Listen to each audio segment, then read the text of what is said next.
नसेल तवर आपण दावा साधायचा. या इथनं चढाई करायची, थेट मुनव्वर खानाच्या छावणीत घुसायचं. होय, समधी योजना झाले राव. आता थेट घुसायचं आणि दुश्मनाला कळायच्या आधीच एकेकाचा मुर्दा पाडायचा. समदा गनिम कापा, पर ते मुनव्वर खान आमासने जित्ता खावाय पाहिजे.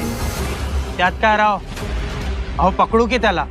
उगाच फडफडणारा कोंबडा येते, त्याची तंगडी धरून वडा. मराठी गडासनी जड नाही. त्या मुनव्वर खानाकडनं आमासने खंडणी गोळा करायची आहे.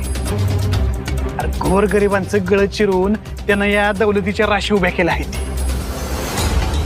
त्या राशीच उचलून न्यायच्या आहेत. समधी शस्त्र लुटायची आहेत. वय बघा, समधी दौलत घेऊन अलगद जिंजीला राजाराम महाराजांच्या पायावर ठेवायचे. संताची घोरपडा जवळ उभा आहे तवर मोगलाई रांगायला लावणार मी. आमच्या राजांनी नुसतं